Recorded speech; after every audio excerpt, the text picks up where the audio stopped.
Hi, welcome to our channel where we share the most intriguing stories. When Elijah bought a crumbling brick house on the edge of suburbia, he expected dust, sweat, and solitude, not war with a clipboard-wielding HOA queen named Karen.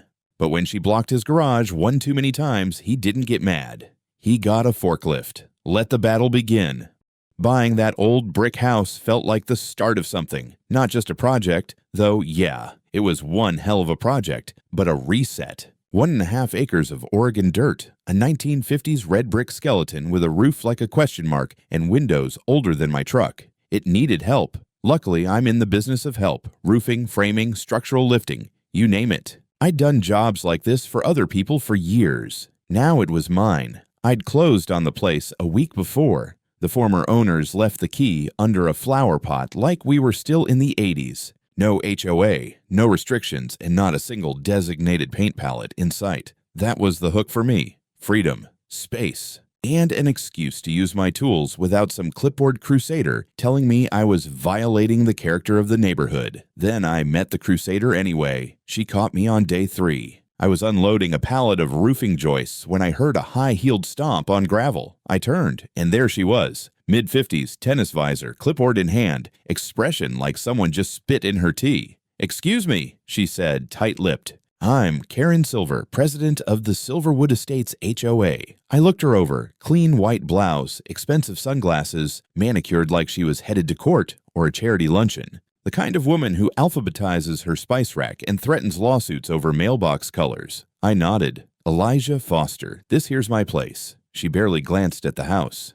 "Yes. I wanted to welcome you to the neighborhood and also ask if you'd mind storing your equipment somewhere less prominent. And the materials stacked so visibly, it's a bit disruptive to the aesthetic of our community." I scratched my beard, glanced at the forklift, the tarped lumber, the bins of tools I'd staged by the garage. "Well, Karen," I said slowly, "I appreciate the warm welcome, but I'm not part of your HOA." Her lips parted just slightly, a flicker of disbelief.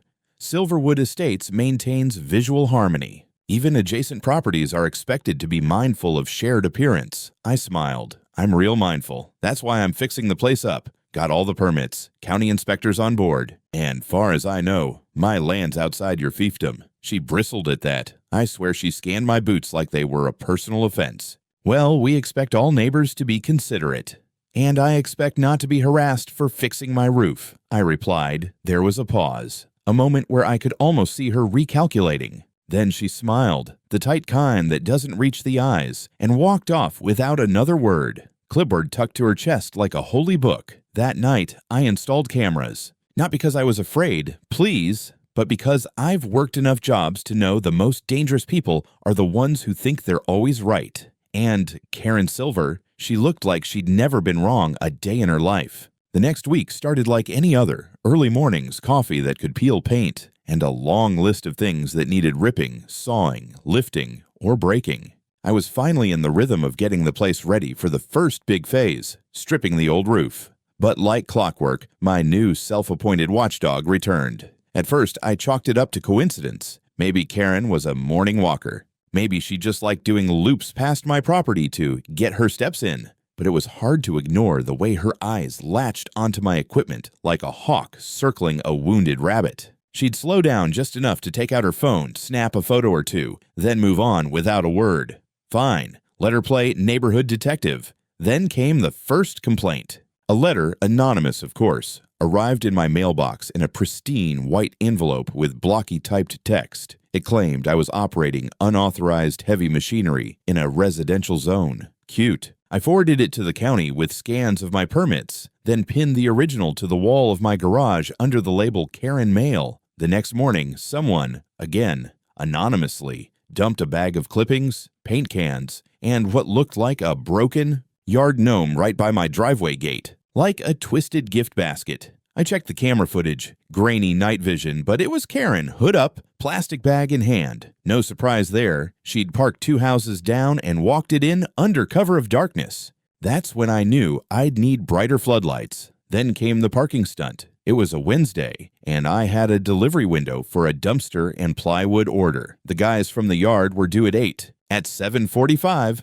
I stepped outside with my coffee. and stopped cold. Karen's white Lexus RX was parked square across my garage, nose angled in like she owned the place. No note, no engine running, just sitting there like a smug, shiny blockade. I paced once, twice. Then I called her. Straight to voicemail, no callback, nothing. I could have called a tow. Hell, I could have done a lot worse. But I chose restraint, at least for that round. I called a local company, paid out of pocket, and watched as they winched her SUV onto the flatbed. She showed up as they were tightening the straps. The scream she let out could have shattered double-pane glass. "You're stealing my car!" she shrieked. "This is theft. This is harassment." The tow guy looked at me like I'd just kicked a beehive. I handed him a 50 and said, "Keep going." The cops showed up 10 minutes later. She'd called them mid-meltdown. I stayed calm, explained the situation, showed them the footage of her blocking my garage. They took one look, shrugged, and told her it was private property. She didn't say a word as she drove off. But her eyes? If looks could bulldoze, my house would have been a crater. That's when I knew this wasn't going away. She wasn't just annoyed, I was her new obsession, and I had a feeling she hadn't even gotten started. By week 3, I'd stopped pretending this was going to be a neighborly misunderstanding. Karen had made it crystal clear, passive-aggressive flyers weren't enough for her. She wanted control, she wanted obedience, and she wasn't going to get either from me. I was knee-deep in prep for phase 1 of the remodel, full roof teardown, reinforcement of the old trusses, and a full rebuild. I'd scheduled the dumpster drop-off, rebar delivery, and a few pallets of sheathing to land all on the same day. It was going to be tight, but I had a solid window and enough crew to make it happen. The morning started smooth. My foreman, Joey, showed up with coffee and sarcasm. The truck with the telehandler, the big red Manitou I'd rented, rolled in right on time. We got it offloaded, did a quick safety check, and parked it near the garage for staging. Then I saw it. Karen's Lexus again. Only this time, she wasn't just blocking the edge of the drive. She had parked directly across both garage bays, tight against the doors, like she was daring me to do something about it. And unlike last time, there was no sign of her anywhere. No walking back down the sidewalk. No petty smirk from across the street. Just that smug white SUV, basking in the morning sun like a monument to entitlement. I didn't even reach for my phone at first. I just stood there, arms crossed, staring at the damn thing like it had grown out of the concrete. Joey walked up beside me, chewing a bagel. "That hers again?" I nodded. "Yup." She got a death wish or just a GPS that only reads HOA property lines. I finally pulled out my phone and called her. Straight to voicemail again. But this time, a text popped up a minute later. "I had a board meeting. No room by our curb. You don't go anywhere anyway with that construction pit. Back in a couple hours." My jaw clenched. I read it twice just to make sure I wasn't hallucinating the level of audacity. Back in a couple hours. Like this was a damn grocery run. Joey looked over my shoulder at the text. "You want me to call the tow guy again?" I shook my head. "Nah, I've got something better." He raised an eyebrow. "You serious?" "Dead serious." I walked across the gravel and climbed into the Manitou's cab. Fired her up. Felt that beautiful diesel rumble in my bones. This machine was my kind of poetry. Telescoping forks, 15-foot lift, damn near surgical precision if you know how to work her, which I did. Karen wanted drama. She was about to get front row seats to it. I rolled slowly across the yard, approached the Lexus from the rear, and lowered the forks beneath the undercarriage. Joey helped guide me, watching clearances, spotting the balance. I double-checked the contact points, gently curled the forks, and began to lift. Smooth. Controlled. She rose off the ground like a luxury hovercraft. 12 feet in the air, I eased the boom back and rotated toward the house. My house. The one with the old flat roof I was tearing down the next day anyway. No solar panels, no vents, just dried-out decking begging to be put out of its misery. I hovered for a second, adjusted my angle, and lowered the Lexus neatly onto the roof. Joey just whistled. "That's either the smartest thing I've ever seen you do, or the most legally questionable." I pulled out my phone, took a photo from 3 angles, and typed a reply. "Garage access restored. Your vehicle is safe. If not, I've got insurance." And then I went back to work. Because unlike Karen, I had a job to do. It didn't take long. Roughly 30 minutes after I sent that message, a silver sedan came screaming down the road like it was gunning for a NASCAR pit stop. Karen slammed the brakes in front of my driveway, flung the door open, and practically launched herself out of the driver's seat. Her eyes went straight up.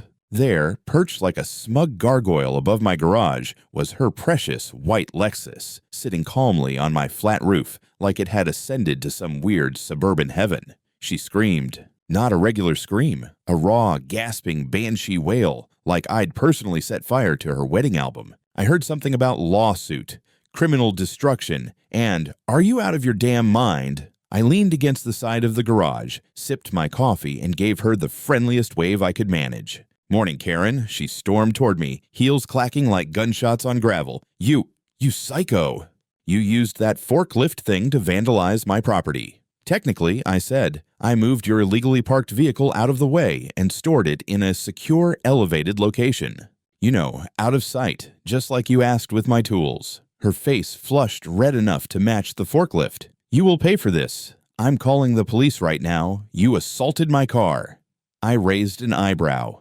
"Pretty sure cars can't be assaulted, but hey, go nuts." She stomped off to her car, well, the backup car she'd arrived in, and dialed, loudly, dramatically. I could hear her from 20 feet away, hitting every buzzword she could think of. Vandalism, harassment, unsafe construction site, threat to the community. Joey came out from the side of the house, wiping his hands on a rag. "You think the cops are going to arrest you or give you a high five?" 50-50, I said. We went back to work. I wasn't sweating it. I had cameras recording everything. The forklift operation, the blocked driveway, even her earlier drop-off of that mystery trash bag a week ago. I'd spent years in construction. If there's one thing you learn fast, it's document everything. Paper trails win wars. The police arrived about 15 minutes later. 2 cruisers, lights off, nothing dramatic. One officer I recognized from the tow truck incident. The other was new, looked fresh out of academy. Karen intercepted them before they even stepped out of the car. "He put my vehicle on his roof," she shouted. "That's a direct attack. I want him arrested immediately." The older officer calmly stepped out and looked up. Took one long look at the Lexus gleaming in the sun. Then he turned to me. "Morning, Mr. Foster." "Morning, Officer Riggs. We getting creative with parking now?" I shrugged. "Just solving a problem. She blocked my garage. Again. I had work scheduled. Forklift was on site. I improvised." He nodded slowly. "Any damage?" I pointed to the car. "You're welcome to check. No scratches, no dents, no cracked windows. Hell, her tires didn't even scuff the roof." They spent 10 minutes inspecting everything. Karen paced, muttering furiously, trying to provoke Joey into a shouting match, but he just smiled and offered her water. The rookie officer climbed a ladder to look at the vehicle up close, then came down with a bemused expression. Riggs finally turned to her.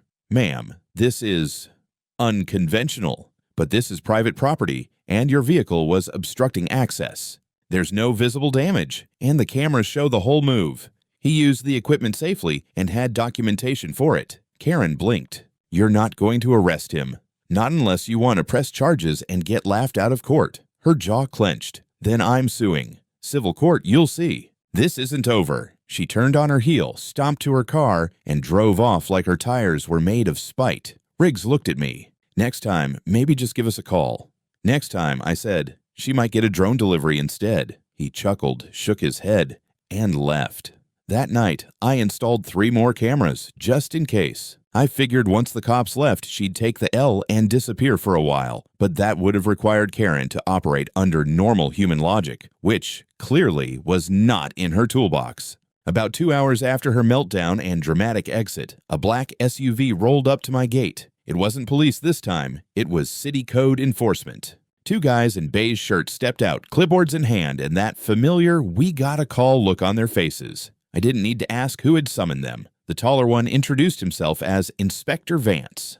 "We've received a report of an unpermitted demolition site and concerns about unauthorized use of heavy equipment on residential property." I gestured toward the house, the forklifts, the dumpster, the permits laminated and pinned to the post by my garage specifically for this moment. "You'll want to check those before you start quoting me codes." They spent about 10 minutes walking the property, took notes, snapped photos, asked the usual questions. I kept my answers short. This wasn't my first dance with clipboard warriors. Eventually, Vance came back, cleared his throat, and said, "Everything looks in order here. Permits are valid. Equipment's rated and licensed. No violations." "Appreciate the visit," I said with a grin. "Let me know if you want burgers next time. We grill Fridays."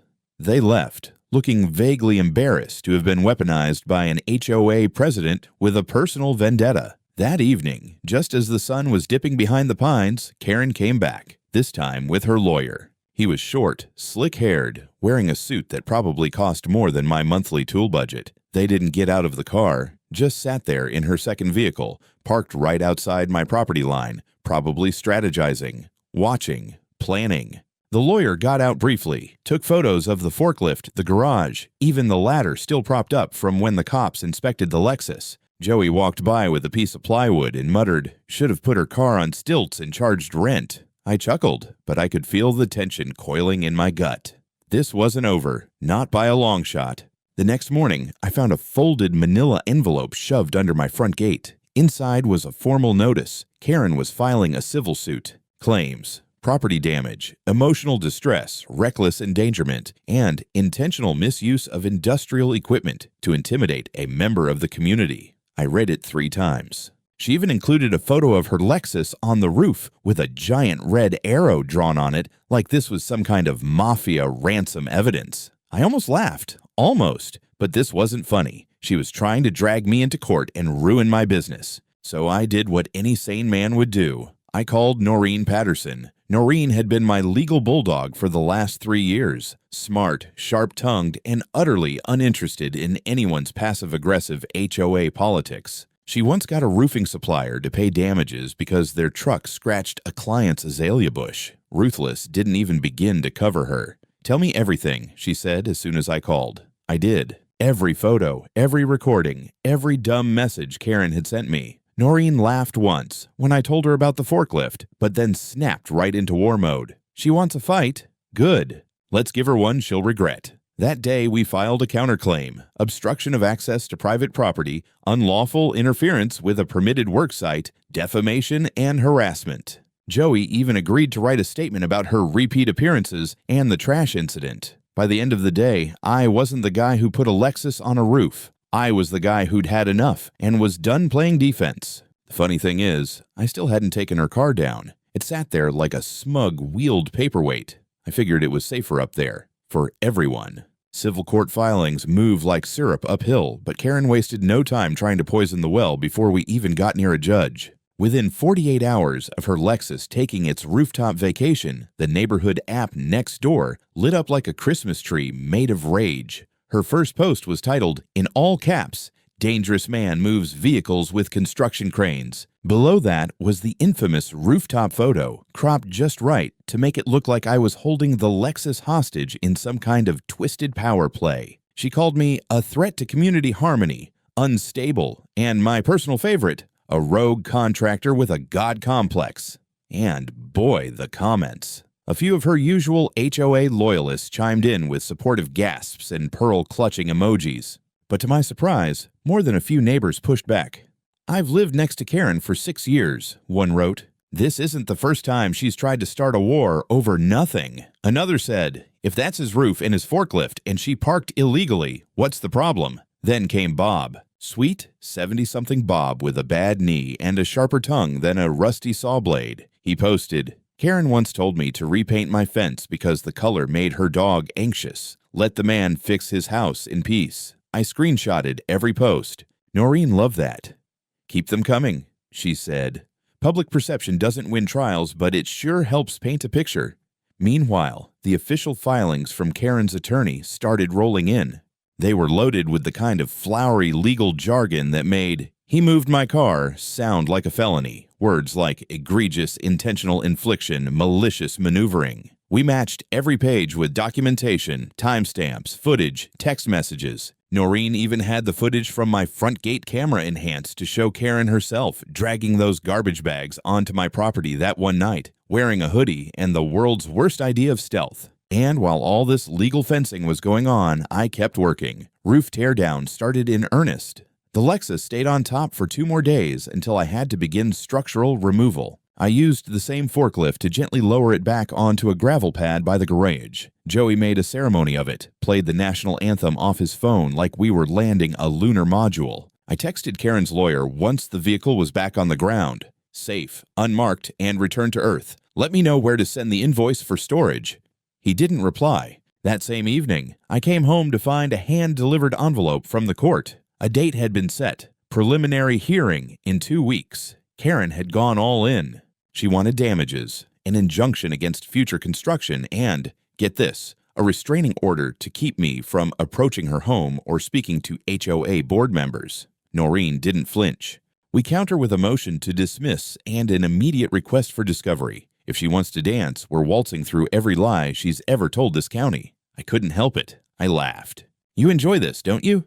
I enjoy crushing nonsense. Karen is nonsense with a filing cabinet. We spent the next few days prepping, witness statements, site measurements, copies of my county permits. Even a forensic analysis of the roof structure showing it had been slated for removal regardless of the Lexus. But the best part? Turns out, Karen's HOA had been quietly grumbling behind her back for months. Missed reports, budget irregularities, favoring friends for landscaping contracts. Stuff that didn't scream criminal, but certainly stank of entitlement and backdoor deals. And slowly, people started reaching out. Quietly, cautiously. I have something you might want to see. She threatened to fine me for wind chimes. She said she was the law here. I started keeping a new folder on my desktop, Karen Fallout. It was growing fast.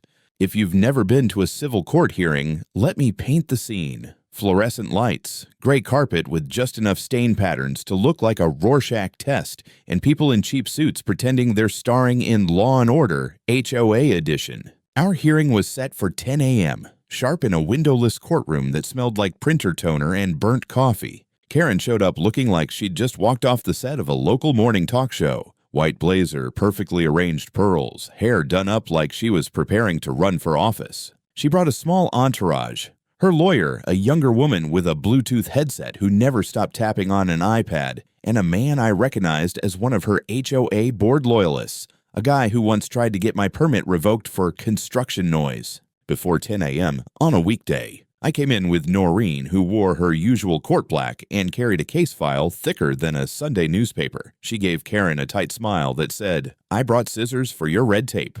We sat down and waited while a clerk called out a string of cases that all sounded like the aftermath of failed yard sales and sibling inheritance feuds. When it was finally our turn, the judge looked over the file, adjusted his glasses, and sighed the way someone sighs when they realize this is going to be a long day. Karen's attorney launched into his opening argument with the kind of flair you'd expect from someone auditioning for courtroom drama. He described me as unhinged, belligerent, and my personal favorite, a man willing to weaponize construction equipment in a show of territorial dominance. I leaned toward Noreen. That makes me sound way cooler than I am. Shh, she whispered. Let him dig. Then it was our turn. Noreen didn't raise her voice, didn't wave her hands. Just walked the judge through the timeline, messages, footage, permits, neighbor complaints about Karen's history, sworn statements about her pattern of obstruction. She even showed a photo of the Lexus resting peacefully on my roof with the caption, "No damage, no drama," until she brought it. Then she called our first witness, Bob. He shuffled up to the stand like he was heading to bingo night, sat down, and with zero hesitation said, "I've lived across from that woman for 8 years. She tried to fine me for planting roses that didn't match her color wheel. I've seen her block trucks, harass handymen, and once call the fire department because someone grilled with charcoal." Karen squirmed in her seat.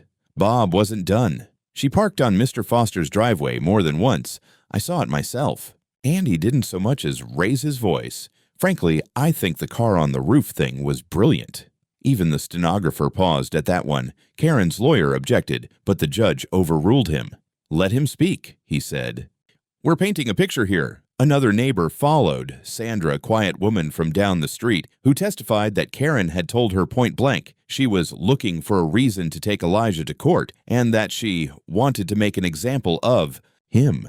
By the end of the session, the courtroom felt like it had turned. Karen's confident smirk had dissolved into a tight, silent stare. Her attorney's tone got sharper, but more desperate. Noreen didn't even need to counter his final arguments. She just handed the judge a USB drive labeled Evidence Package A and said, "Everything's time-stamped and authenticated." We left that day without a ruling, but I could feel it. Karen wasn't the one holding the leash anymore, and the courthouse definitely knew my name now. One thing about going toe-to-toe with someone like Karen, someone who's used to winning by intimidation, technicalities, or sheer volume, is that once the armor cracks, the whole thing tends to unravel fast. Noreen had smelled blood after that hearing, and she wasn't done swinging. While we waited on the judge's decision, she filed a motion to compel discovery on HOA records, specifically financials, communication logs, and violation reports involving me and anyone else in Silverwood Estates over the last 18 months.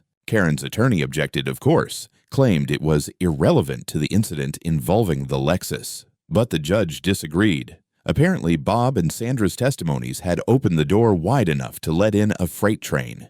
When the records came in, Noreen called me late one night with a tone I'd never heard from her before, giddy.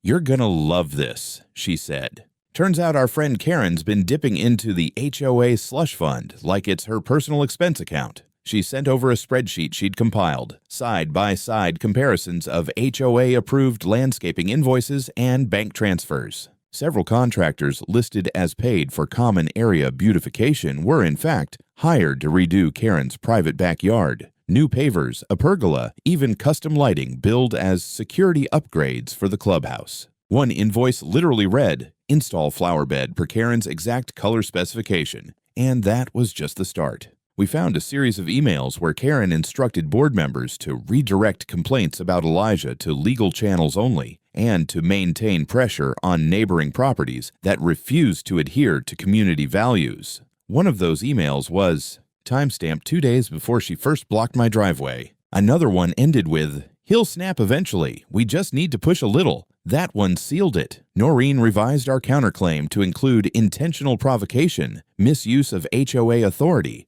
and fraudulent use of member funds. She also flagged 2 of the contractors listed in the records, both of whom later admitted, via signed statements, that they had never done work for the HOA itself, only for a private client named Karen. Meanwhile, word started to spread. Anonymously at first, then more openly, other residents came forward. People I'd never spoken to emailed us statements. She fined me for leaving my garage door open for 15 minutes.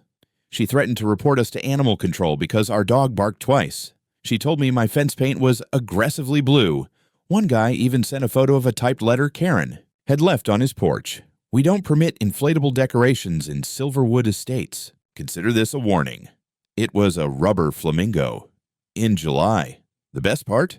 Turns out the HOA treasurer, Paul, a nervous man who'd always avoided eye contact, had been sitting on a quiet pile of guilt. Noreen interviewed him directly. He cracked after 10 minutes, admitted he'd rubber-stamped reimbursements just to avoid confrontation. "She told me it was for common improvements," he said. "I didn't think I could say no." And suddenly, the scope of our little parking dispute ballooned into something else entirely. Karen wasn't just an overzealous HOA tyrant. She was a petty monarch running a fake democracy with a checkbook and a clipboard. And now, she was standing on trial ground made of wet cardboard. Noreen drafted an amended complaint that same day, attached everything we had, and handed it off to the court with a neat bow. As far as paperwork went, it was a guided missile. I looked over the files and finally said what I hadn't dared to since this circus started. "Think she's actually going to go down for this?"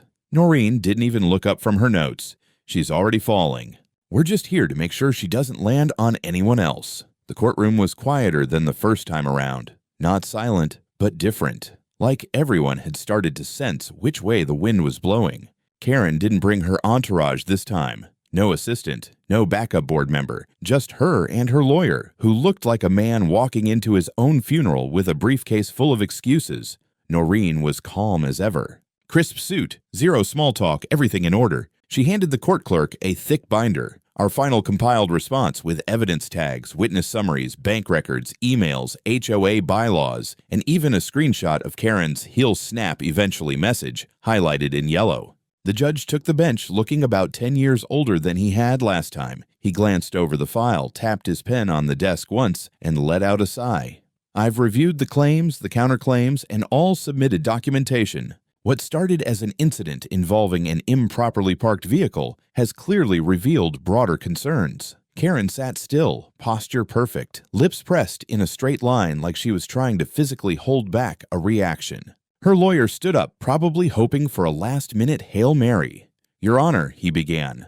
While we acknowledge the additional context, we believe the heart of the case is still an act of malicious intent by Mr. Foster. The judge cut him off with a raised hand.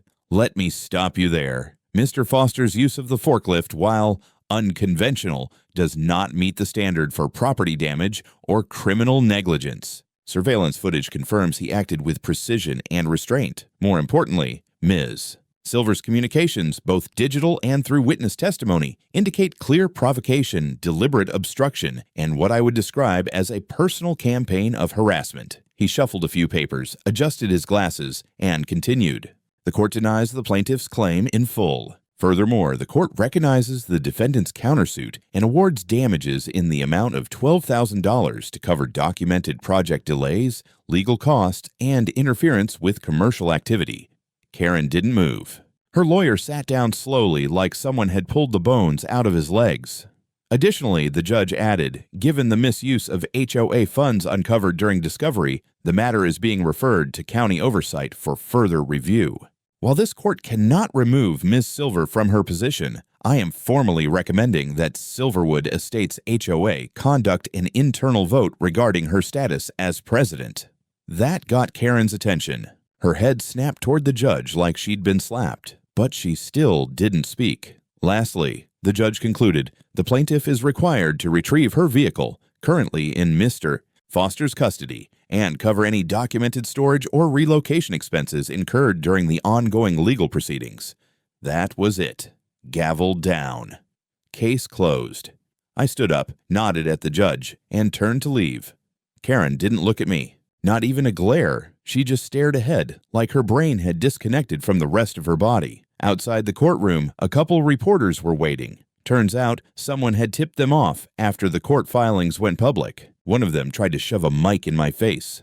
Mr. Foster, any comment on today's verdict? I smiled. Yeah, don't block other people's driveways. Especially not contractors with heavy equipment. Noreen leaned in and whispered, you should get that on a t-shirt. By the time I got home that night, the HOA forum had exploded. Word of the ruling had leaked, and residents were already calling for an emergency vote to remove Karen from her post. A petition had over 60 signatures by sunset. 2 days later, she was officially voted out. I didn't see her much after that. Her Lexus disappeared, her blinds stayed shut, and someone else started trimming the hedges around her property. Eventually, a for sale sign went up. She left the neighborhood in silence. No post, no press release, no farewell. Felt poetic, honestly. The woman who used to patrol the streets with a clipboard left with not even a whimper. I waited exactly 1 day after Karen's for sale sign vanished from her lawn before starting demolition on the last section of the roof. It felt